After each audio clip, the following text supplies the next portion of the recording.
Entonces, ¿has vuelto a la plaza? Sí, he vuelto, solo la he visto a ella, allí sentada, triste y... he tenido que consolarla. Entonces, ¿has renunciado a la street photography? Sí. En cualquier caso, bromas aparte, he reflexionado mucho sobre lo que me has enseñado sobre la street photography, pero que evidentemente no sirve solamente en ese campo. En definitiva, me preguntaba qué es realmente la fotografía.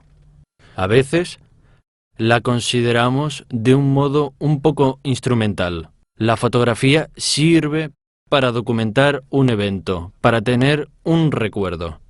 Mira, la fotografía consiste principalmente en explicar lo que tenemos dentro. Es la expresión de lo que tenemos dentro y el sujeto, cualquiera que sea, una persona, una plaza o un paisaje, es solamente un pretexto para esta comunicación.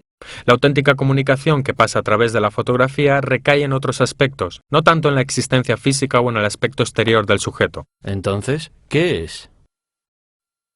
Esencialmente, son dos las cosas que hay en la base de la comunicación fotográfica. En primer lugar, cómo el fotógrafo siente el sujeto, a través de sus vivencias, sus experiencias, y cómo lo filtra y lo intenta transmitir en la fotografía.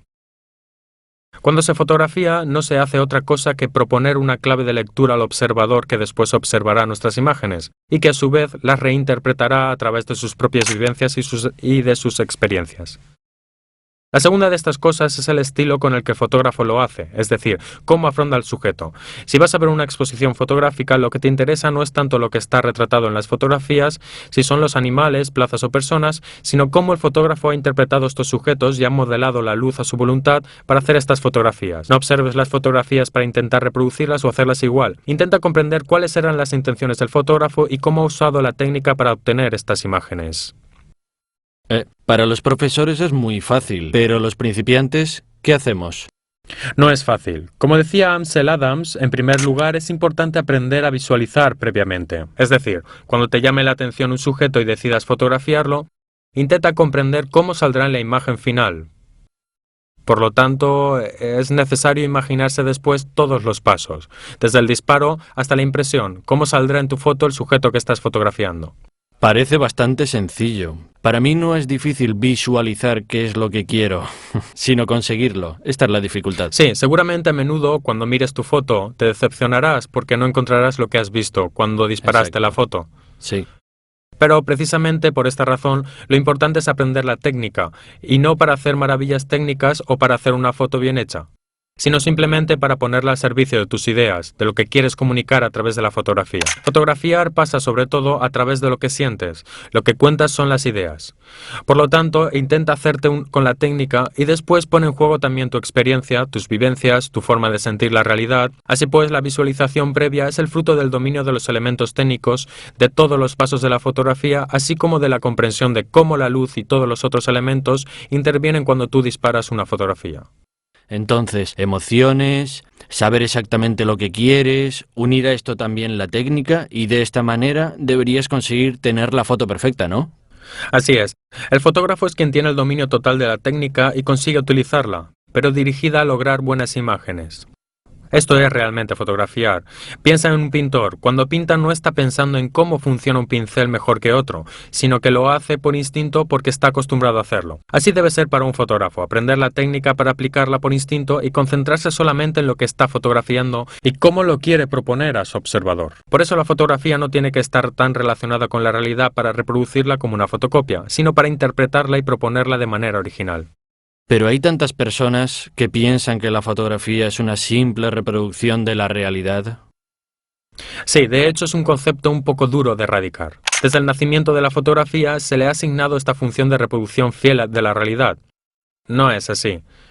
Sin embargo, a menudo se dice que la pintura se ha liberado cuando la fotografía ha aparecido, pues ha dejado de tener que reproducir la realidad de manera fiel, pudiendo experimentar nuevos estilos y nuevas formas de representación.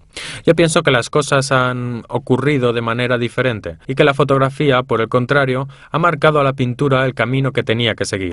Ha mostrado otras formas de reproducir la realidad y solo observando las imágenes fotográficas y viendo una realidad diferente a través de la fotografía, los pintores han empezado a expresarse de manera diferente. Entonces, ¿tú piensas que el efecto es también el inverso? Sí, sí, pienso precisamente que la cuestión se ha invertido y que en realidad ha sido la fotografía la que ha enseñado a la pintura nuevas formas de mirar. En cualquier caso, al final la cuestión está siempre relacionada con la percepción visual, es decir, con los elementos para reconocer en la imagen un determinado lenguaje y comprenderlo.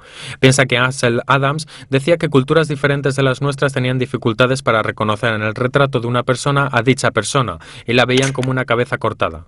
No porque fueran más estúpidos que nosotros, sino solamente porque todavía no tenían códigos para interpretar aquel lenguaje.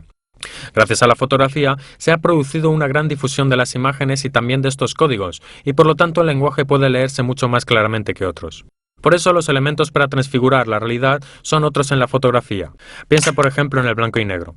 ¿Cómo traducen tonos de grises la realidad? Son tonos de grises que asignan una tonalidad distinta a los colores de la realidad, pero que no tienen nada que ver con el sujeto ni con la propia realidad.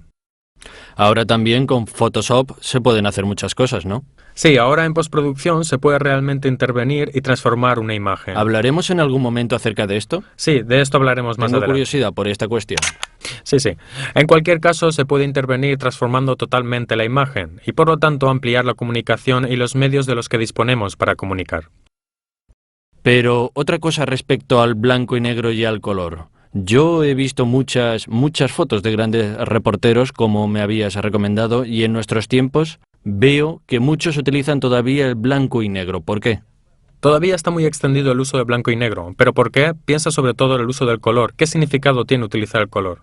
Bueno, utilizar el color ayuda a diferenciar un sujeto de otro, o, por ejemplo, si tienes que fotografiar flores para saber de qué especie son. Sí, de hecho el color sirve si se tiene que explicar algo del sujeto, si se quiere describir de manera fiel y sobre todo si el color sirve para añadir información a nuestra fotografía. En cambio, cuando se usa el blanco y negro, la atención está más dirigida a las líneas, los volúmenes, las luces. Podemos decir que es una mirada un poco gráfica de la composición que estamos haciendo. Por lo tanto, es una clave de lectura distinta de la fotografía, siempre pensada precisamente para interpretar la realidad.